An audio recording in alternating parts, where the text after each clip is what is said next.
Good afternoon, everyone, and welcome to our webinar, The Future of Profit Maximization for Distributors. My name is Dean Holmes. I'm the product marketing manager here at Cavallo.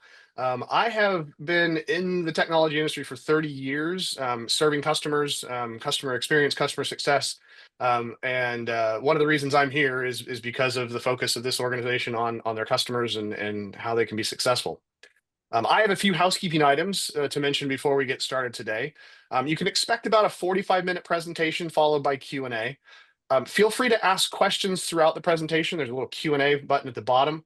We'll do our best to answer those, certainly by the end, if not, maybe in line. And then today's webinar is being recorded, so you'll be able to view it on our YouTube page within the next 24 hours. I am joined today by our CEO, Mike Biwer. Mike is extremely obsessed with profitability. He is maniacally focused on helping our customers become profitable. It is absolutely his passion. You're gonna gather that here when you're listening to this. He is based out of Grand Rapids, and he's a Michigan Wolverine. And he's a 70s music fan, whereas I was a 90s music fan myself. Actually, I realized I didn't even introduce myself. I'm based out of San Francisco. And then I'm also want to introduce Paul McClellan. He's a distribution strategy advisor.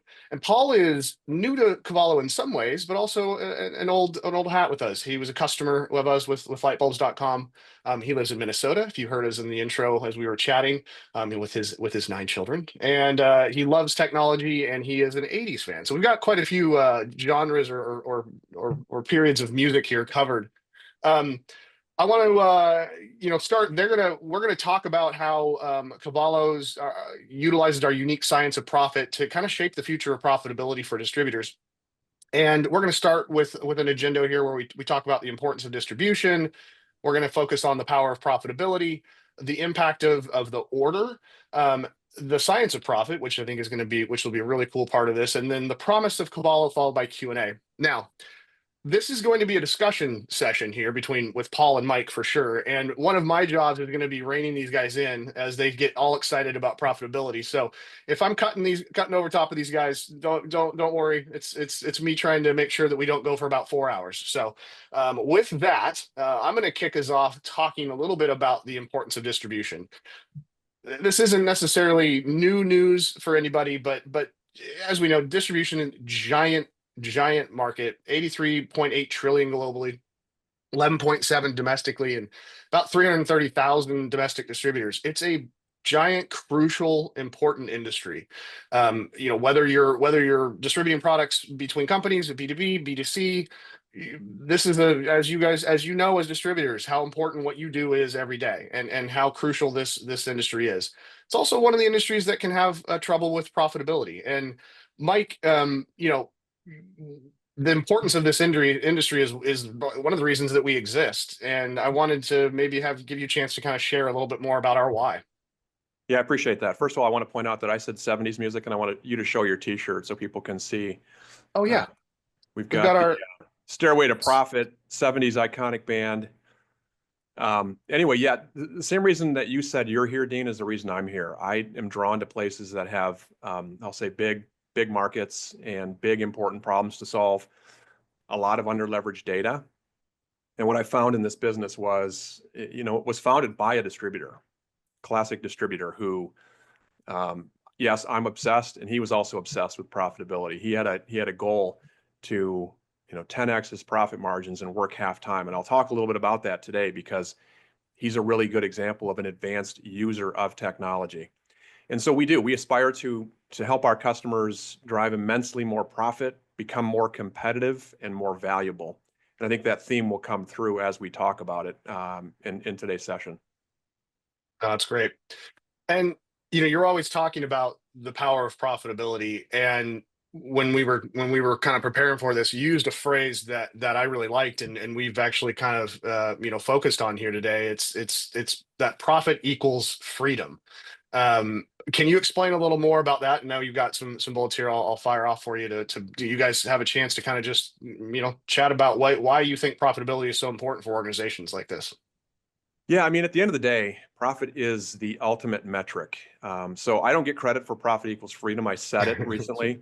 A wise distributor actually shared that with me. And, one thing we've learned is that if you've met one distributor, you've met one distributor.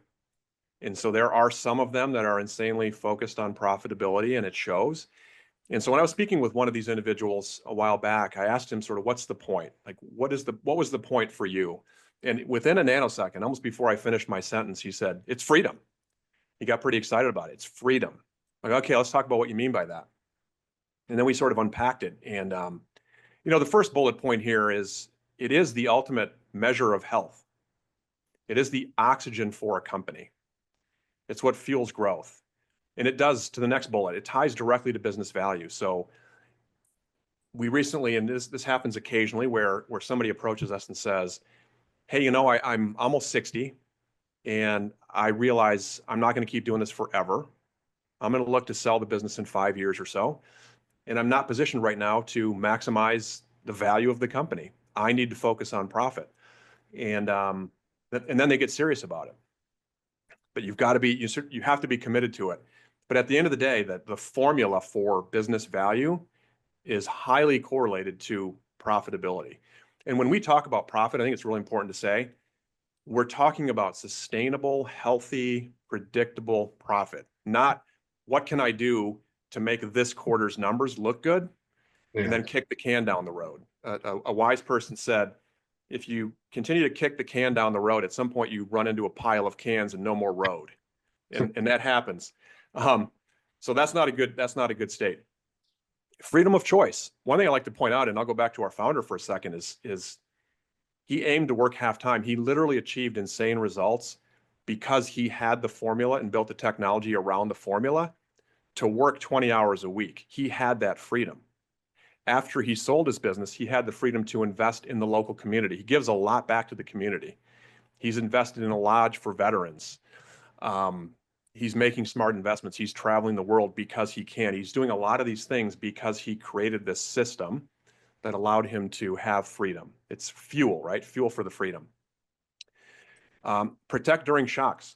I haven't studied this. I'd like to. Probably wouldn't be that hard. But if you look at businesses that fail during external shocks, whether it's COVID, the housing crisis, a new presidential administration with tariffs, the businesses that succeed versus fail, or the ones that succeed are the ones that are healthy with profit, sustainable, predictable profit, right? And last but not least, the ability to reinvest in the company, whether that's technology, the ability to buy a competitor, the ability to acquire maybe a supplier, the ability to pay employees more. Happy employees equal happy customers equal, that's like part of the cycle, right? Yep. So a lot of our customers, our founder included, he was a distributor, paid a lot of money to his employees, and it paid off. And I think, again, profit is everyone's business. One thing I want to point out here too, Mike, and according to that, is that usually the metric that many people focus on is sales. Usually it's that high level metric that they're looking at, and they measure their success or failure based on the gross revenue. And that's why I love the focus on profit here, because sales does not necessarily equate to freedom. Sales is a byproduct that then creates profit. But if you're looking at sales as your overall metric, you're slightly misguided. I remember in the first 10, 12 years of my 30-year career in distribution, the focus was heavily on sales. And like you and I have talked, Mike, a lot of that's a little egoic in the sense of you want to just be bigger than your competition. You want to transact more dollars. You want to be able to boast larger sales, larger accomplishments. And it doesn't actually get you to the bottom line result that gives you and unlocks all of these 5 items that are on the screen right now, especially the freedom of choice. That's one that if you want to grow and develop and reinvest in your staff, in your inventory, into your infrastructure, sales doesn't necessarily allow you to do that. You have to have profit right in front of you as your focal point. Yeah, excellent point. Thank you, Paul. Yeah, that's a great point. And as someone who started in sales, and yeah, that top line number was often the focus of, hey, hit your number. It wasn't necessarily that we were hitting it with the best margins or the best, the best for the business. Well, so as we continue down this path of understanding the science of profitability, we're going to utilize like a benchmark P&L, sort of an example of a typical mid-market distributor. Mike, this is actually has a bit of a special meaning here at Cavallo. It does. So to the audience, don't think you have to memorize these numbers. The point is that we're going to use this business as a base case to run some scenarios later. So just take away that this is a $20 million company. Dean's going to use his marker to kind of show where I'm talking. It's a $20 million business that's producing $5 million of gross margin, so a 25% gross margin business. Not atypical in distribution, especially more competitive verticals. It's a business that's got an operating expense structure of about $4.5 million, comprised of payroll and related costs, and then all other. I would bet that if the audience looked at its income statement, you would find for almost every distribution company that 60 to 70% of the operating expense is going to be payroll and related. It is classically a services business, and labor it's hard. It's hard in all industries these days, finding talent, retaining talent, et cetera. So labor is important, but this business is producing $500,000 of profit, or about 2.5 pennies for every dollar of revenue. Those are all important things to say. This is based on, so Dean made the point about near and dear to my heart. Someone that some of you may know of is Dr. Albert Bates. He's written many books on profitability. I'd consider him one of the gurus in profitability. Unfortunately, he's retiring, and he's going to be probably chopping wood and making maple syrup and not doing this stuff. But I'd say he's become a friend of the firm. So this test case is a case from his books and research. He has studied, I'll say, 40 lines of trade over 4 to 5 decades. And this in his mind is the sort of composition of the average company. Okay, so again, $20 million business producing $500,000 of profit. We show a partial balance sheet at the bottom for one reason. That's one reason only, and that is to say, when you calculate certain metrics, it's going to be based on assets. In this case, you can look at it and say, low amount of cash, not atypical for distribution. 75% of the assets are comprised of accounts receivable and inventory. That's a pretty typical structure. Total assets of 6.25 million. And so now if I go up to the upper right, Dean, this is also a customer that's got 10,000 customers of its own. It's got about 1,000 SKUs, 50 employees, about 500 orders a day. That's pretty typical. It's also kind of reflective of our owner's business when he sold it a few years ago. The performance metrics that we're going to focus on today, you don't need to memorize these either, but these are all things that sort of point to profit, your gross margin percent, and the influence that can have on bottom line profitability. Profit before taxes is the same as operating profit. We might use those terms interchangeably, just giving you a heads up. Operating profit equals pre-tax profit. Return on assets is taking that operating profit over the total assets. That's where the assets come into be. And then many of you use probably revenue or sales per employee as a very common metric. We hear it all the time. What we don't see a lot, which we'd like to see a lot, is profit per employee. Now, we recognize some of these metrics may be held closely internally. That's fine. But these are things we think you should be measuring. Awesome. So, Mike, as you mentioned, we'll be coming back to this snapshot. We won't show that partial balance sheet, but we'll be showing those partial metrics or those performance metrics and kind of how the impact comes into play. So, wanted to set the stage with that. But before we get too deep into that part, we'd like to discuss the impact of the order. And Mike, I know this is what you consider to be one of the most important concepts when you're considering profitability. You've even likened it to being like the atomic unit for distribution and profitability. Can you walk us through the importance of this for you? And I'm going to give you control here so that you can take over. Excellent. Thanks, Dean. Yeah.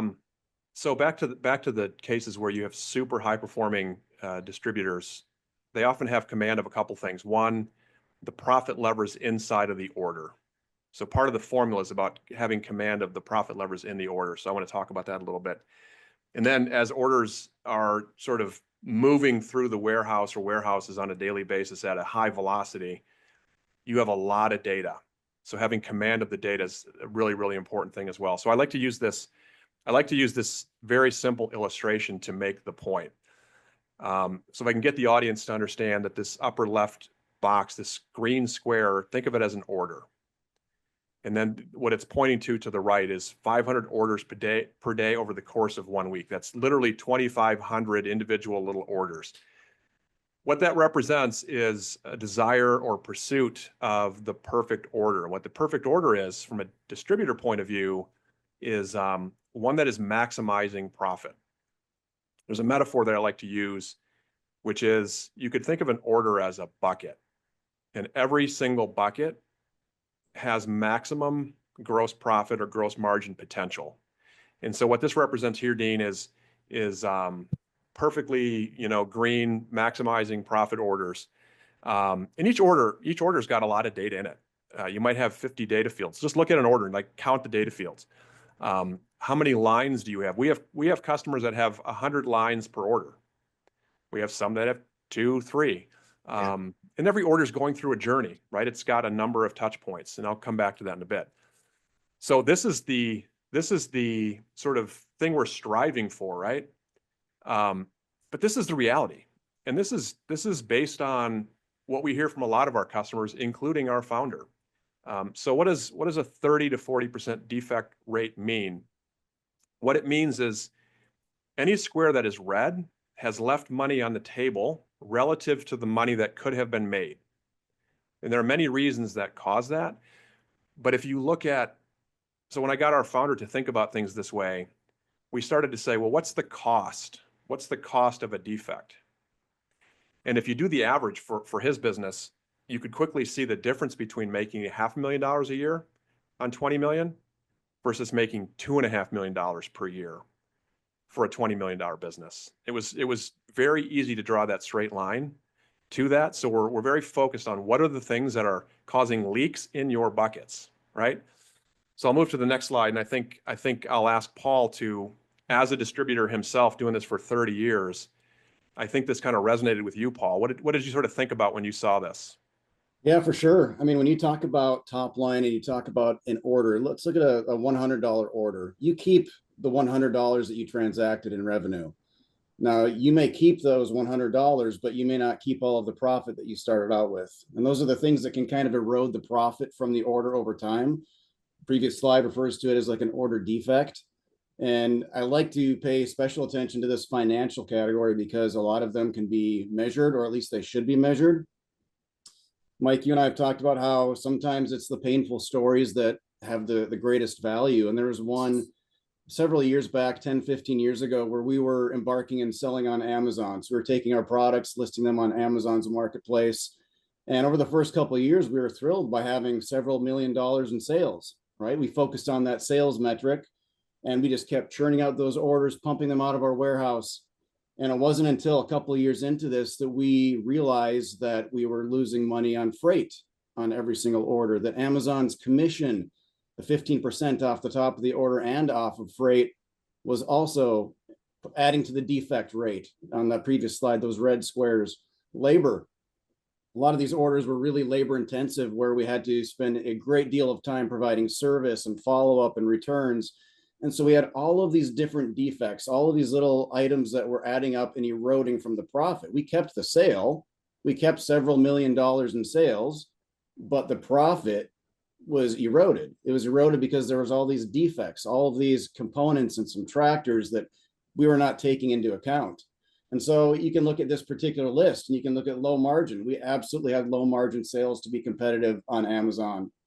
You had uncaptured freight costs, absolutely. To the point I just shared, we were several $100,000 upside down on freight. We were using freight as a marketing piece when the actual freight in reality was much more than we were charging. So that was a loss for us. Incorrect pricing, that's a whole separate category on Amazon, where you've got all these data points that are not matching up and errors can creep up on you. So that was a particular case where a couple of years into this business relationship, we realized that we had transacted hundreds of thousands of orders at a loss. The net result of all of that was a loss. And that for me was that observation of where could these defects lie? Where are they? So we identified 5. Are there 10? Are there 15?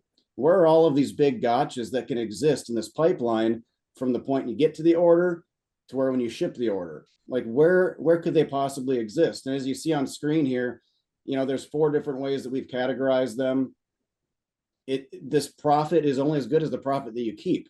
You have to hang on to the profit. You start with the sale. Profit ideally stays the same and you hold on to all of it, but it can erode if you're not watching for some of these defects. Yeah, well said. Thank you for that. It reminds me of Pete's story, our founder, who, when he thought about it this way, I said, well, out of every 100 orders, how many do you think had a defect? And he instantly, without thinking, said at least 35%. And I thought, well, if that's the case, over the course of a year, 120,000 orders, 40,000 plus of them had some form of a profit leaking defect. Wow. So, and he sounds like you did the same thing. You were on a mission to go find those defects and correct them.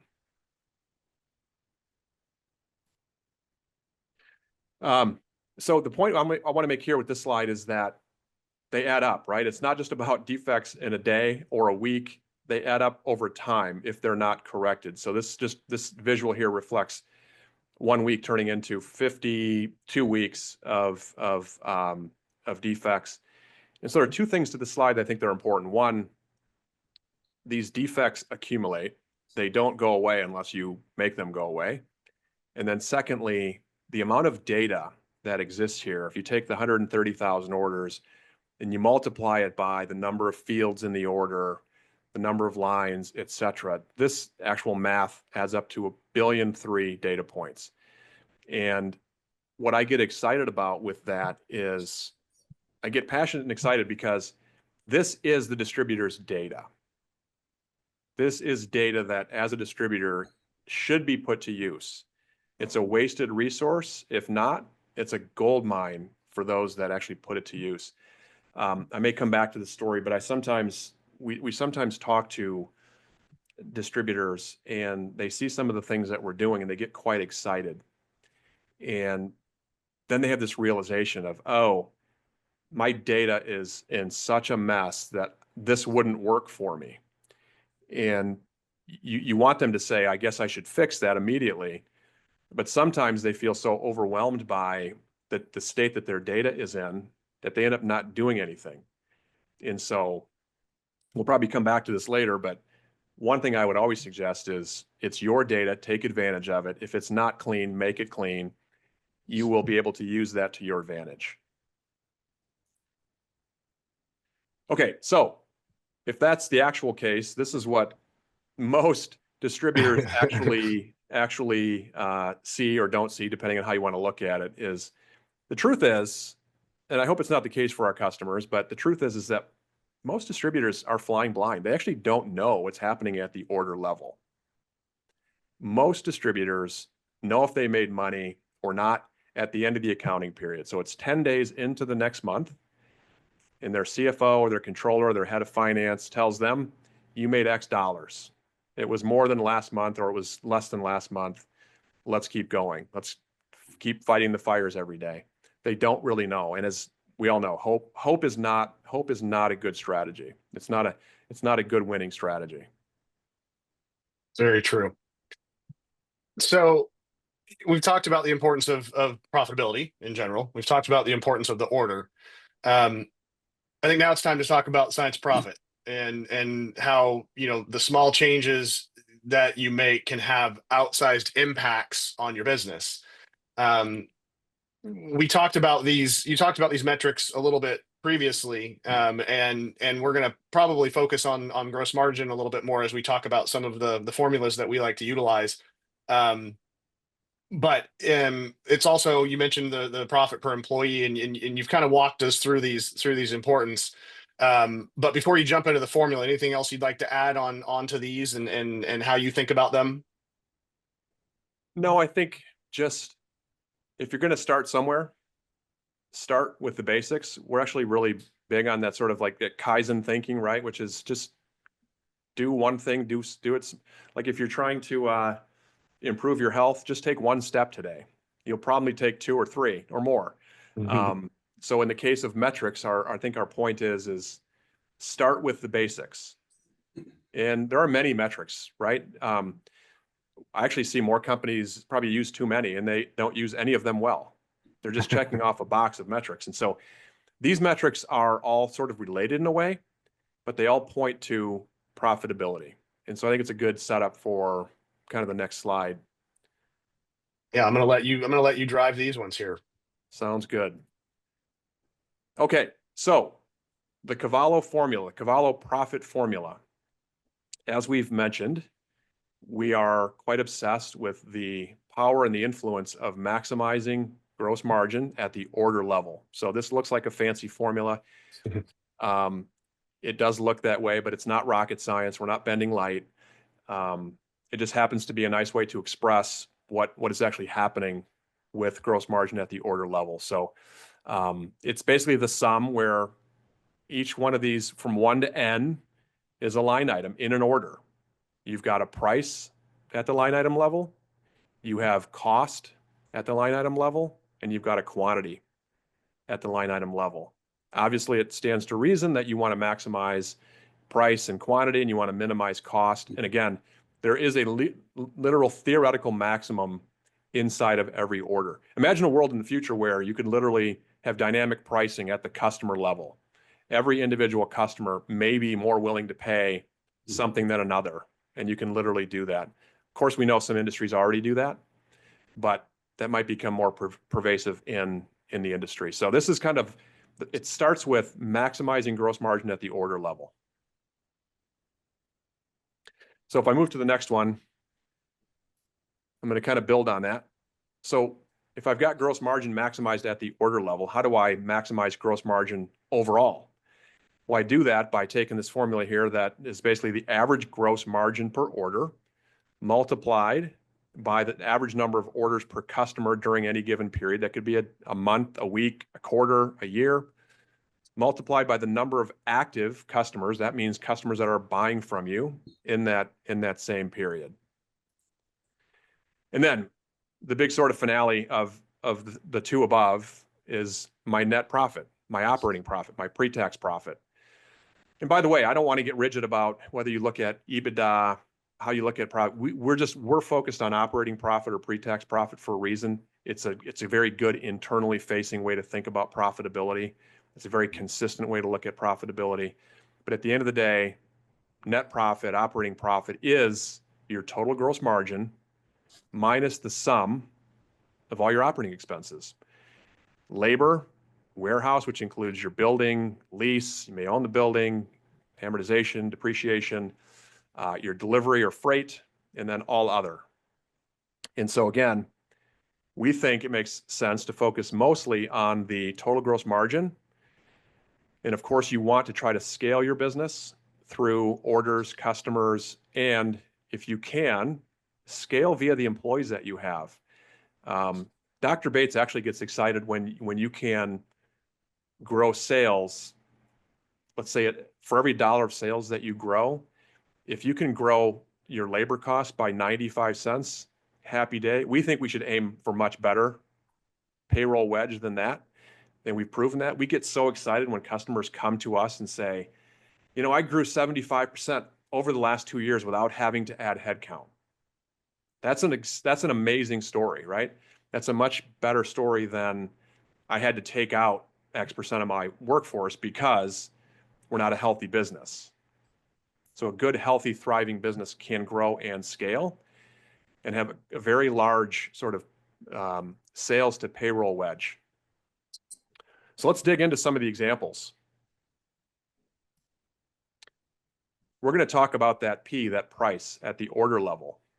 And the point that we're really trying to make is that very small improvements in some of these variables or profit levers lead to outsized results moving down. So Dean's got his cursor on. So we got a before case and an after case. The before case is the one that you have already seen. The after case is what's happened after making a 1.25% increase in pricing overall. We're not saying increase sales volume 1.25%. We're actually saying increase price by 1.25%. And if you see that cascade down from top to bottom, that 1.25% leads to a 5% improvement in gross margin. Happy day, which leads to a happier day. Your operating profit goes up almost 48%. It's remarkable, right? That impact is absolutely remarkable. Now we'll get to a couple ways in which you can do that, of course. And again, every distributor is different, have different influencing factors, but there are many ways to do it. I guess the point I want to make real quick is this is not just about increasing prices. Sometimes it's about enforcing the prices that you have. We see customers work hard to maybe improve their cost of goods sold, maybe improve their pricing, but then they give it away. They give it away at the transaction level, and they don't know it. If they're not measuring it at the order level in real time, they don't even know it. So we'll keep working down, and then I'll come back to some examples. So from a performance metric standpoint, that gross margin went from 25% to 25.93%. Right? It's less than a point, 3.7% overall, but it's less than a point. Look at the impact that it had. There's that 47.5%. Now my return on assets almost improved by 50% as well. Sales per employee, a little bit of a tweak, but again, all this flushes all the way through the metrics. Super powerful. So again, many ways to influence price. We know of a case where one of our customers has done a phenomenal job taking cost out of their cost of goods sold to the tune of $2 million year to year. It's quite incredible, the effort that they put into that. What they didn't realize was they actually gave back about $700,000 due to pricing. And so with the right technology, of course, we like it to be ours, but we prefer you use technology. You should know where you're leaking profit. In this case, this business was quickly able to find out where are we leaving money on the table due to price. Paul, I'm sure you've got some stories that you could share about price from your point of view. Yeah, absolutely. The take home for me is that a very small change, 1.25%, that's minuscule. Like in our industry, we would see, annual increases from our vendors, 5 to 7%. Like everybody's using these larger numbers that can kind of hit the industry and hit the market. Whereas if you manage a 1.25% multiplier, that's easy to sustain. The customer's not going to walk away or balk at that kind of an increase. There were times in the past where we would roll out price increases like this, where we're like, you know what? Profits eroding. We need to improve cash flow, improve our profit landscape. Let's roll out a 1% increase across the board, roll out a 2% increase across the board. It's one of those levers, as we talk about levers and things that you have insight into, things that you can do. This is one that you have a lot of control over, is setting that price. And I love what you said about protecting that price. You can set it and not adhere to it. It becomes a little useless. So you have to kind of abide by that rigid principle of price protection to keep it from eroding back down. Yeah, well said. There's this, you can spend all the time in the world setting the perfect price, but if you don't have enforcement over it, it can be a problem, right? Now, I'm going to share another story, which I'm not endorsing, but it's an interesting way. It's a clever way to think about another way to do this. There's a distributor that I know well who, in every order, he was doing 1,000 orders a day. He added a 50 cent handling fee, and he kept testing it. He ultimately worked his way not too long from there to $5 per order. Just added a $5 per order handling fee. Now, if you do the math on that, $5 times 1,000 orders a day over the course of a year is over $1 million. So it has the exact same effect as a price increase. So there are many different ways to do it. Again, you can see how it flushes through. We could probably spend multiple webinars talking about pricing, and perhaps we will. I'll move to the next one here now, which is the second variable inside the parentheses there, which is cost. The 1.25% produced a 5% gross margin improvement. In this case, cost of goods sold, it's a lower base, the 15 million, requires a 1.67% improvement. It's the same dollar value, $250,000 improvement to cost of goods sold. Has an even bigger, very, very similar result. The point of it is, and Paul just said this very well, small improvements to these levers have outsized improvements to the big metrics down below. So $250,000 improvement in cost of goods sold led to a 50% improvement in profit before tax, or operating profit. We have we have lots of stories on this one. There was a company in the Midwest, a little south of us, that had been, like Paul, still only focused on top line. In fact, we were talking about profitability, and the CEO actually admitted, I never even thought about profit. And I was surprised, but maybe not entirely. And so he asked us to sort of take a hard look at his data with one of our tools. And what we found was many cases. In fact, there was one product and one customer where they had thousands of transactions where cost had gone up and price didn't change at all. And it was simply because they were unaware. So in the perfect world, you want to be maintaining and lowering your cost of goods sold. But let's say that you can't control that and your supplier raises prices by 1%. You should match that or beat that with a 1% or better increase in price. It's not a good practice to have your prices go up, your purchase price going up, and to not impact your price. Now, if you can't do it, of course, we're not suggesting you do something that's physically impossible. But generally, it's not physically impossible. So that's a good case of what's possible with a couple of different levers. We'll do a lot more of these webinars in the future to get into some more details. And of course, if you want to talk to us about it, we're happy to talk to you about it. I'll go to the next one, which is sort of the double whammy, the golden goose. Imagine if you can put these things together with an ongoing system, a system that's learning. Man, an example of that is we have a customer who has built the guardrails in place for pricing. And so the point that Paul was making, there's literally guardrails through the business rules and the logic, where he got quite animated and said, because I was telling him a story about someone else, he said, I can beat that. He said, one pricing rule alone saves me 7 figures a year. And I wish I had asked him, do you mean 1 million or 9 million? Because it's a big difference. But either way, it was a really big number. But you can start to see the impact of if you can do these, like if you can do these two things together. We're not suggesting it's easy. You're driving almost a 100% improvement, almost doubling of your operating profit. Substantial. So with that, Dean, I think I'll turn this one over to you. Yeah. Thanks, guys. I appreciate you guys walking us through that. I'm going to pivot a little bit. We've been talking about the order and the price and cost in the order, and we didn't talk about the effective number of customers or even quantity per se. Just really focused on making those small changes. There's another aspect of this where the customer effect comes into play. That there's a couple of things you can do that, still utilizing the formula, I can focus myself on selling to higher profit customers. So think about if I can segment my customers in such a way that I understand their profitability.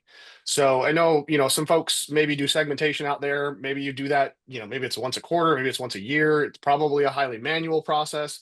And, what variables are you using? Are you using, as Paul and Mike have talked about, some folks, it's just the revenue. That's my best customer because I sold them, sold $100 million last year. But if you're not focused on the profitability of that customer, if you're not focused on their gross margin, you might be focusing on a customer that's losing you money, or potentially, at the very least, not your highest profit customer. So without even having to affect the number of customers, if I focus on selling more volume to existing customers that are higher margin, I'm going to naturally, in and of itself, grow the profitability of my organization. Whereas if I focus on customers that are lower margin, I'm starting to potentially lose profitability. The next step of that is that next piece, right? So if I bring the margin, gross margin up on the customers that I'm serving, and then I'm focused on ensuring that I am retaining customers. Now, again, this isn't always going to be a situation for everybody. Maybe in a B2C situation where you do one-offs. So churn or retention is not always going to be apropos for you. But where it is, if you can focus on understanding which of your customers potentially might be leaving you, and be able to put marketing dollars towards that or sales efforts towards that, and keep those customers. Not even talking about adding new customers. We'll talk about cost to bring a customer on. If I can just keep my customers that I have today, and grow that gross margin, I am going to naturally have a higher value customers that are driving increased profitability. So this is another area where without influencing the actual order itself, is if I'm just focused on my customers that are doing better and focused on keeping them, I'm going to naturally have a higher level of profitability. Now, obviously that requires systems that you need to be able to help understand those things, correct? So I need to be able to know where my customers are churning, or understand that. And Yeah, that, hey Dean, yeah, please go ahead. I'll just say something real quick here. So to say it really in a really sophisticated way, we want better orders and more of them, right? So you want to be selling better orders to customers that actually are highly profitable. And so there's a story I want to share real quickly, which is I know a distributor former distributor, he's on a board of another company now. And he asked the head of sales, do you know how many customers you lost in 2024? And the answer was, I don't, but I'll get back to you Friday. Came back Friday and said, well, we actually gained a net of 300 customers. The board member said, it's not what I asked you. How many customers did you lose? Oh, well, we gained 1,000, we lost 700. This is a B2B company, 700 customers. So it's great, you gained 300 overall. That is a good thing. It's not a bad thing. But what percent of the 700 were actually maybe A customers or B customers that you could have retained if you had known? I think it's significant. Yep. No, it's a great story. And it leads directly into the promise of Cavallo. And this goes all the way back to the beginning. We talked about our why, right? We want to help make distributors more profitable, competitive, and valuable. And Paul, I want to have you kind of walk us through your thoughts around what Cavallo is doing to help distributors, become more profitable. Yeah, absolutely. Well, as you started this webinar at the beginning and even did the introduction, I am new at Cavallo. I'm not new to Cavallo. I was a customer for 17 years before joining the team here. And I was excited to embark on this new career because of what they did for my business 17 years ago. I had purchased their SalesPad product in 2008, and it revolutionized my business. It gave me insight into these potential areas where I was losing money, not capturing money, not hanging on to profit, not protecting my profit. And so they kind of helped instill into me over these years of leading with profit, not leading with sales, leading with profit, and making that the KPI that I'm protecting and that I'm obsessed with and focused on, and then leveraging technology to protect that. So we can come into discussions about automations and workflow and data insights and reporting. And I think what's exciting is looking at how they're building out this new Profit Max platform, which is doing that. It's doing that deep dive into the analytics and visualizing data, finding out where all the different pain points are, and really working for that holistic goal of protecting profit. So I'm a big fan long term, and I'm just excited to be here and work on producing software that is helping other distributors solve those same issues. No, that's great. And I love that, the philosophy too of helping the customers on the front end, as we mentioned, put the guardrails in place, process orders faster, process them smarter, be more intelligent about it. And then that back end where there's those billion points of data that you're not going to be able to pull into a spreadsheet and figure out without it. And then, that cycle of life, which leads us to the next slide here, where I want to kind of talk you through some of the continuous roadmap and some of the products and how they interact and how they function. Obviously, for the folks out there that are our GP customers, our SalesPad customers, I think one of the things I want to highlight is, yes, everyone's the conversation around when's GP going away, where are you going to go? There's still plenty of time for GP to stay in existence. And one of the things we're committed to is continuous improvements. We just released new enhancements for e-commerce capabilities. We just released new inventory manager feature functionality. And to that point, Mike, I know we're committed to our GP customers for as long as they want to stay on that platform. We're going to continue to improve because that ERP and that platform of SalesPad has been powering distribution success for a long time, as Paul can Absolutely. attest to, and our customers will as well. Yeah, absolutely. We're very committed to our customers on GP. We will be for as long as they want to stay. In many ways, they are the oxygen to our business, right? This foundation that we built through GP. And to that note, for anybody out there who's a GP customer, this Thursday, if you go to our events page, this Thursday, there's some What's New in SalesPad webinar. The next Thursday, we've got some powering e-commerce, the September 18th, smarter warehousing inventory manager, exploring automation agent, and then moving from chaos to control with workflows at the end of September. And I want to focus on that workflows because I think that's an important step to the next product suite here is the workflow aspect of SalesPad is really one of the most powerful. It's the engine. I mean, that's where everything starts, processing and begins and ends with getting an order through the platform. And what we've done is we've taken that heart of SalesPad and brought that into the cloud and brought that into BC with SalesPad for BC. And we've had a solution there where we can automate processes and business rules for a while, and we are continuing to build more enhancements to that, including reevaluation of rules so you can run multiple rules, webhooks so you can do a lot of the stuff you think you need Power Automate for, auto actions, etc. And a big one, Paul and myself are going to be on a couple webinars here coming up in September 16th, September 25th. One is going to be just talking about SalesPad for BC and how the order control is. But more importantly is the aspects of de-risking your implementation and your migration.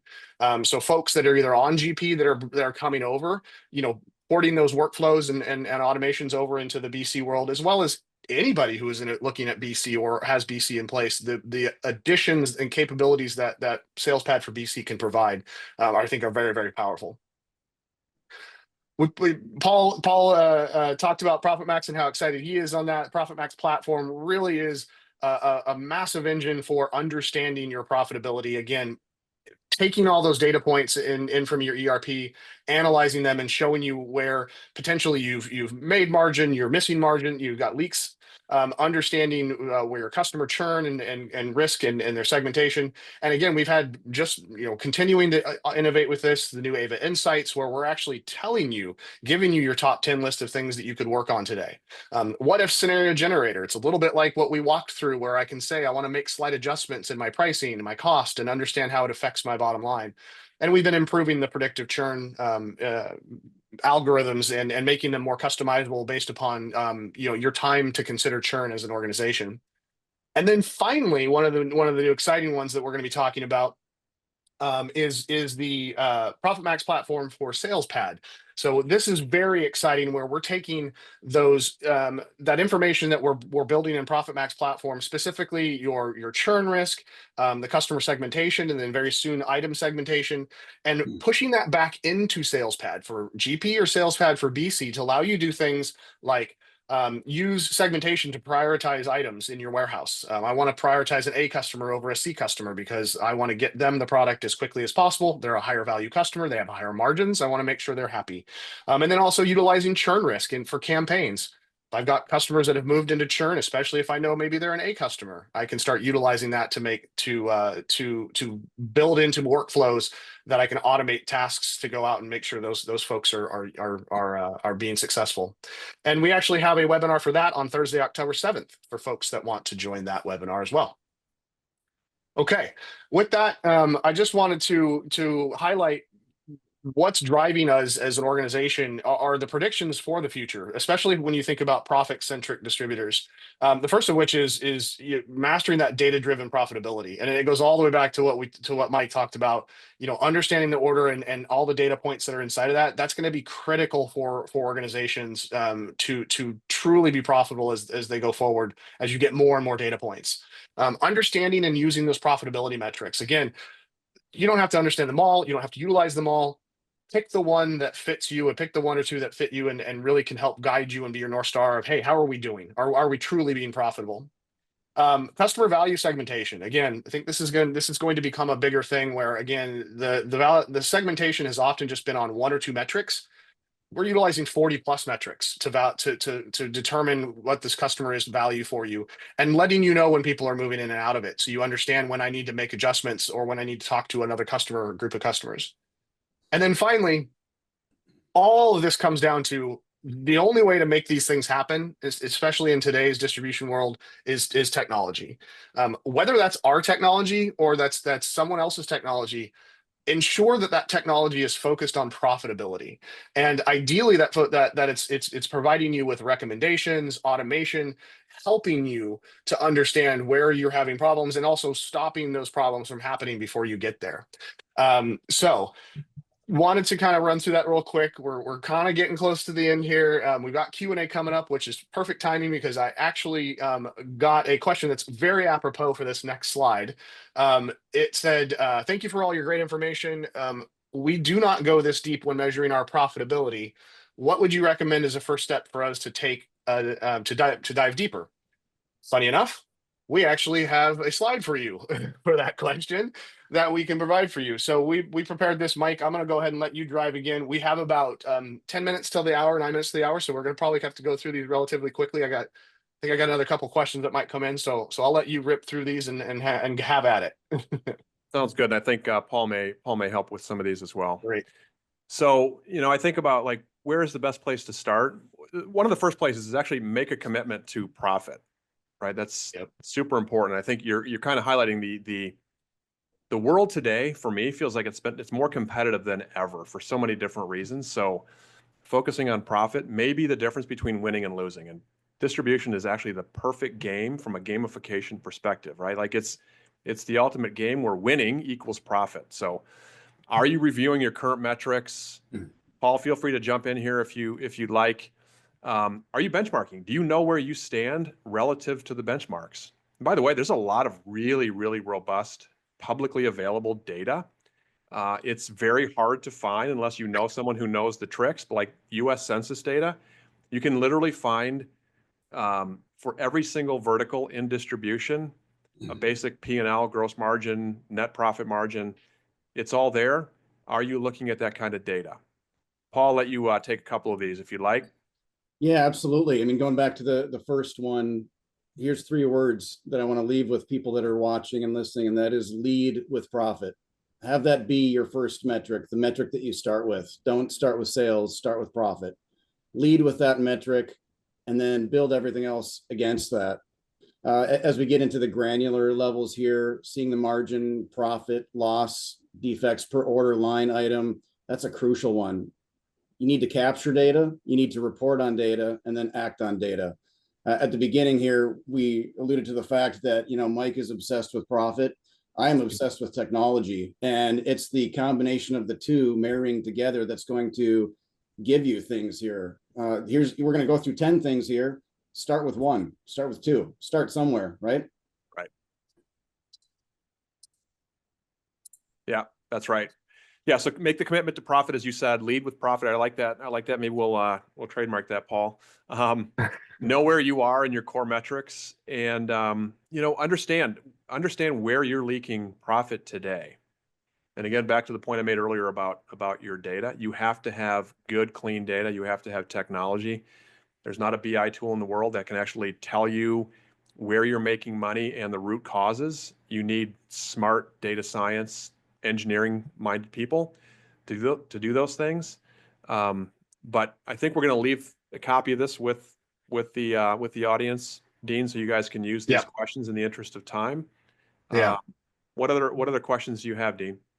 We got a couple. Before we jump off, I want to note that acquisition cost, that customer acquisition cost, I think is one that is a good one to start with as well too, because that really starts to help you understand some of these other ones of what happens if I lose that customer. If I lose customers, I got to add another one. How much more am I, if I'd rather spend money keeping the customers I have than trying to bury it into finding new customers. 100%. I think it's hard to find a good number that applies to all distributors, but a number that's been heard in the wild, I'll say, is about $5,000 is sort of typical for the customer acquisition cost. So imagine that example I gave before, 700 customers churned. Yeah. What does it take to recover them, right? What's the acquisition cost? How much revenue do you need to produce to save the profit? It's a big number.